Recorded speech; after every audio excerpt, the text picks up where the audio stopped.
ప్రియులారా, ఈరోజు యేసయ్య మనతో ఏమంటున్నాడంటే, నాశనానికి ముందు గర్వం నడుచును, పడిపోవుటకు ముందు అహంకరమైన మనస్సు నడుచునని యేసయ్య మనతో మాట్లాడుతుండు. ప్రియులారా, సామెతల గ్రంథం 16 అధ్యాయము 18వ వచనంలో ఉంది కదా ప్రియులారా. అలాగే దేనిని బట్టి మనం గర్వపడుతున్నాం?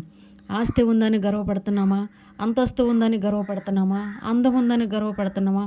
ఆయుష్ ఉందని గర్వపడుతున్నామా? ప్రియులారా, ఆస్తి మనకు ఒక చిన్న జబ్బు వచ్చిందనుకో, ఆస్తి మొత్తం అమ్ముకున్నా కూడా మన జబ్బు బాగు కాదు.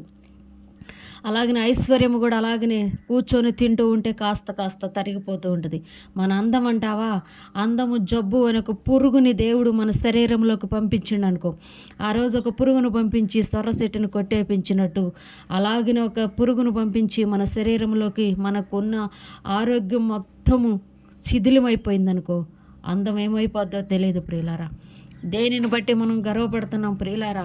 మనం ఎదిగే కొద్దీ ఒదిగి జీవించాలి. దీన మనసు కలిగి జీవించు, దేవుడు నిన్ను హెచ్చింపజేస్తాడు.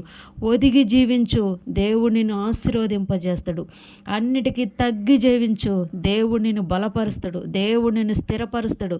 ఈ లోకంలో ఉన్న జనములందరికన్నా కూడా నిన్ను హెచ్చైన స్థలంలో పెడతాడు. ఎప్పుడో తెలుసా? నువ్వు దీన మనసు కలిగి జీవించినప్పుడు, ఒదిగి జీవించినప్పుడు, తగ్గింపు కలిగి జీవితాన్ని జీవించినప్పుడు దేవుడు నిన్ను బలంగా ఆశీర్వదిస్తాడు ప్రియుడా.